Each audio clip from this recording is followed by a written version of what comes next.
भाई नौकर चाकर किस भाव से भोजन बनाएंगे आप जान ही रहे हैं। भोजन तो भाव का है ना, भोजन विधि का नहीं है। होटल में आपको बड़ी सुंदर विधि मिलेगी, सब एक से एक होटल का मैनेजमेंट कोर्स करके होटल चला रहे, लेकिन उस भोजन से आपका स्वास्थ्य नहीं सुधर सकता है।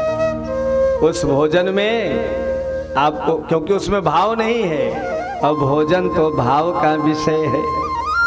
इसलिए जब माताएं अपने घर में भोजन बनाती हैं और भाव से बनाती हैं कि हमारे इस भोजन से हमारे पतिदेव हमारे बच्चे खा करके स्वस्थ होंगे, तो भोजन तो भाव का विषय है। यशोदा मैया विचार कर रही है। मक्खन भाव से सारी गोपिकाएं बिलोती हैं, तो कन्हैया घर घर में जाके चुरा चुरा के खाता है। मेरे घर में तो नौकर चाकर काम करते, अब नौकर चाकर किस मन से रोटी बनाएंगे, किस मन से सब्जी बनाएंगे, आप जानती है। अब आजकल तमाम घरों में महाराज भोजन बनाने वाले लगाए गए, ऐसी व्यवस्था हो गई है।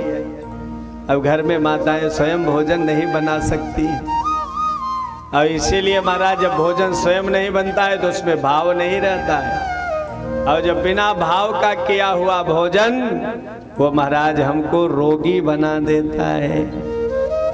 और जब भाव से किए गए भोजन को जब हम खाते हैं तो हमारा मन भी प्रसन्न रहता है, चित्त भी प्रसन्न रहता है, काम भी आनंद से होता है।